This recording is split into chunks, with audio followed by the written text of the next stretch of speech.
The first Japanese to meet an American president. A journey into the unknown. Introduction. Japan, 1860. A time of great change.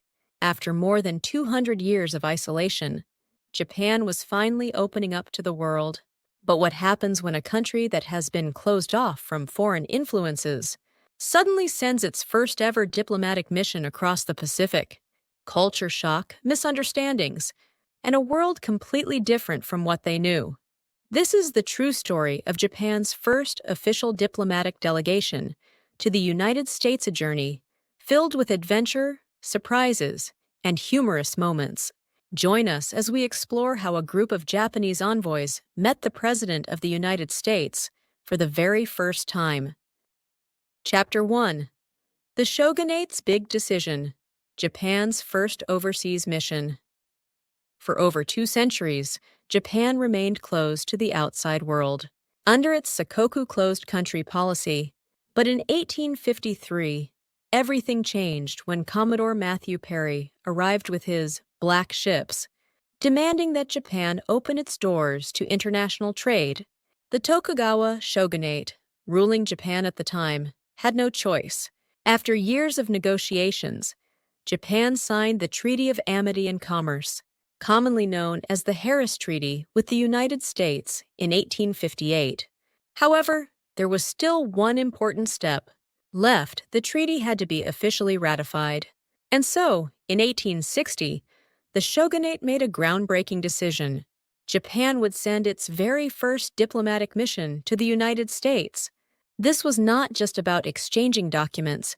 It was an opportunity for Japan to observe the Western world, learn from its technology and systems, and most importantly, establish itself as a new player on the global stage.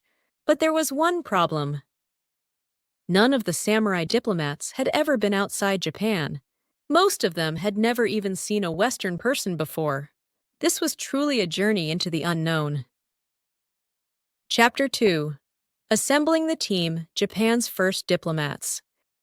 A mission of this scale required the best minds and strongest leaders. The shogunate carefully selected 77 men to represent Japan, each with a specific role. Meet the key figures. Shinmi Masaoki, the leader, a high-ranking samurai and chief negotiator. He was in charge of ensuring the mission was a success. No pressure! Oguri Tadamasa, strategist, a financial expert and political thinker. He saw this mission as an opportunity to modernize Japan and learn from the West. Katsu Kaishu, the naval commander, the brilliant mind behind Japan's naval development. He was put in charge of leading the first Japanese crew across the Pacific. The samurai and interpreters. The rest of the group included warriors, doctors, scholars, and translators, who were crucial since almost no one in Japan spoke English at the time. Their mission? Deliver the ratified treaty to the U.S. government. Observe and report on Western society, technology, and governance.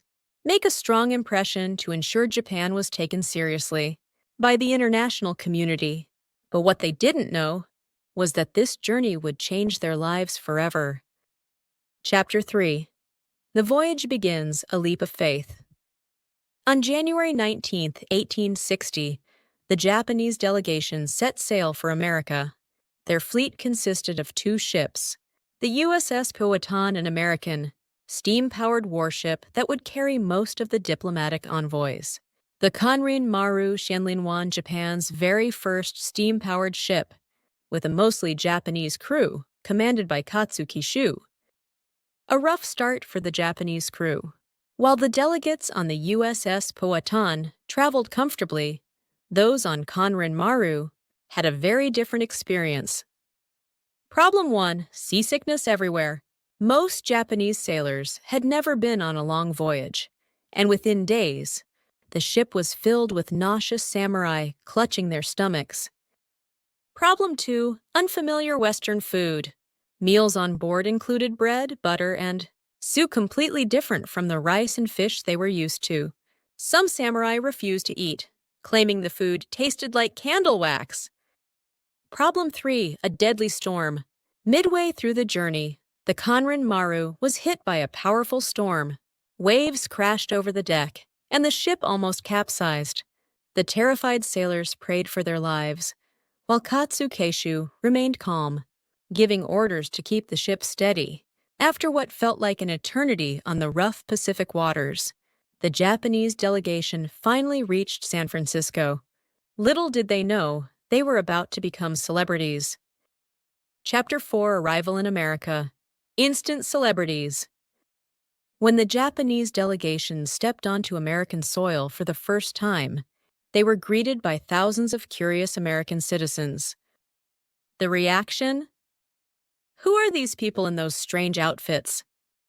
Look at their hairstyles. Why is their hair tied up in a top knot? They are so small and polite. At that time, most Americans had never seen a Japanese person before. The Japanese envoys, dressed in traditional samurai attire, wearing swords and bowing deeply, were unlike anything Americans had ever seen. Newspapers covered their arrival extensively. Headlines read, "Exotic Japanese diplomats arrive. The first samurai in America." Children ran through the streets following the delegation, trying to touch their clothing.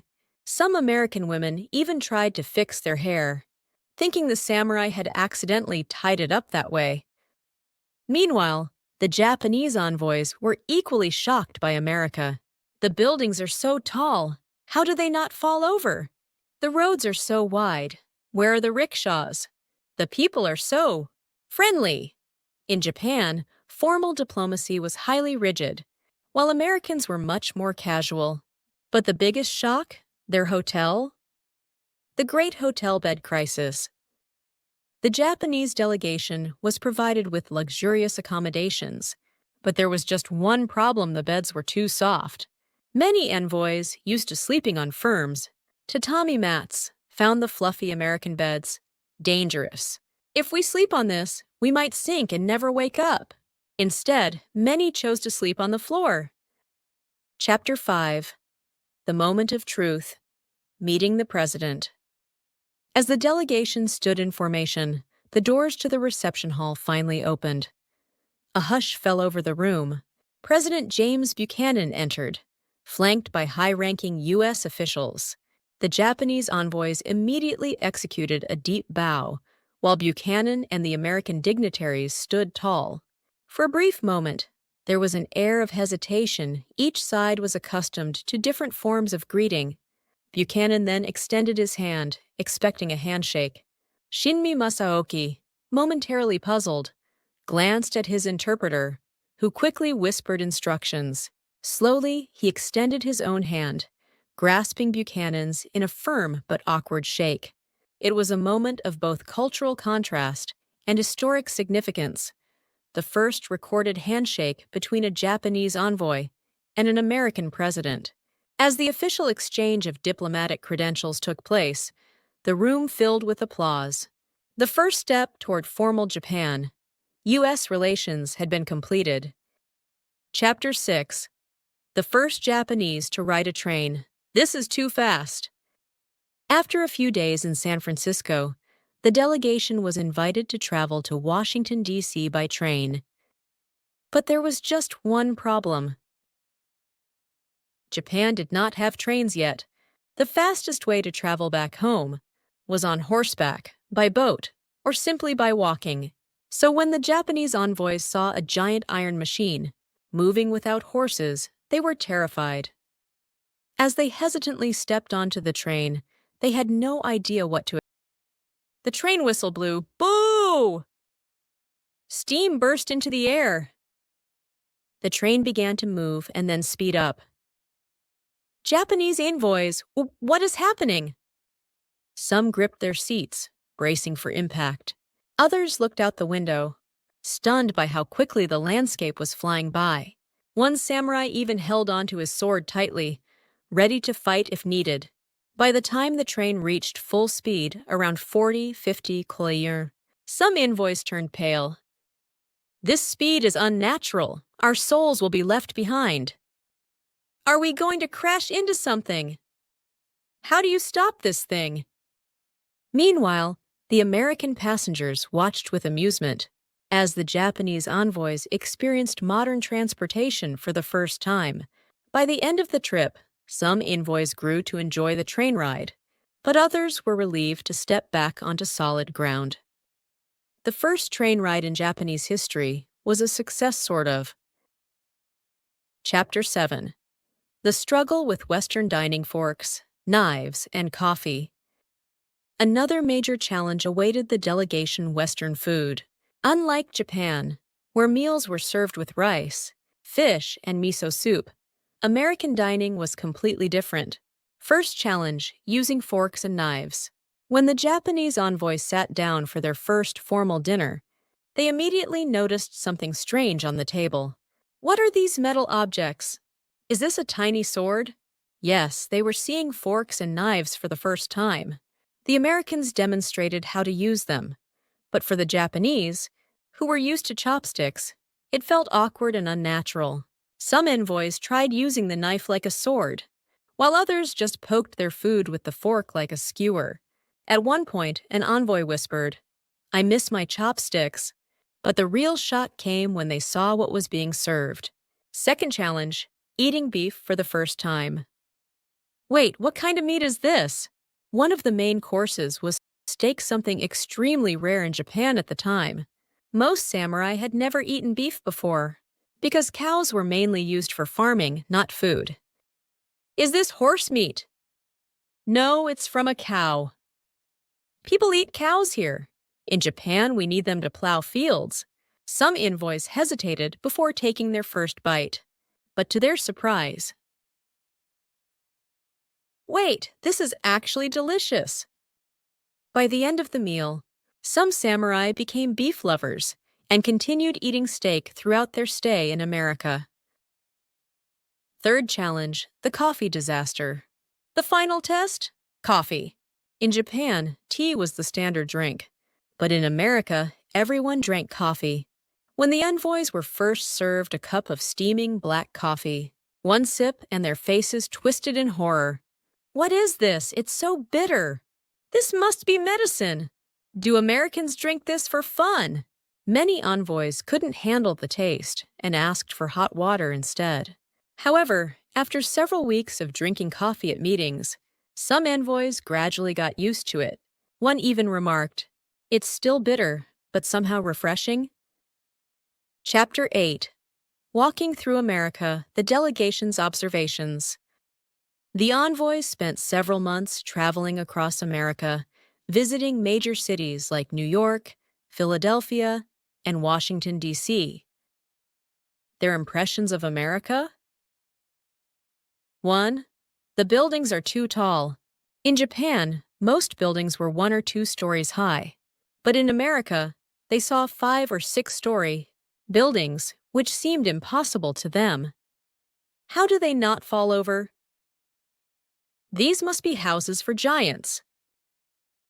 2. The stores have too many goods. In New York, they visited an early department store, a huge building filled with clothing, furniture, food, and more. The Japanese were shocked at the selection. Why does one person need so many clothes? This must be for an entire village. They even saw prepackaged food, something that did not exist in Japan yet. Chapter 9. How Americans Saw the Japanese. While the Japanese were amazed by America, the Americans were equally fascinated by their visitors. American newspapers described the Japanese as polite and disciplined, like European royalty, fascinating and mysterious. Their hairstyles are strange but elegant. Some Americans even tried to touch the envoys' hair, thinking their top knots were wigs. But overall, the Japanese left a positive impression, showing that Japan was a nation of culture and respect. Chapter 10. Returning Home. The Impact of the Journey. After months in America, the Japanese delegation finally returned home. They brought back the official treaty, new knowledge of Western technology and culture, the realization that Japan needed to modernize. Among the biggest influences, Oguri Tadamasa pushed for railways and Western-style banking. Katsu Keishu emphasized the importance of a strong navy. This mission was the beginning of Japan's modernization, leading to the Meiji Restoration just a few years later. The first Japanese delegation faced culture shock, struggled with new customs, and even feared for their lives on a train. But their experiences helped shape Japan's future. If you enjoyed this story, don't forget to like, subscribe, and share.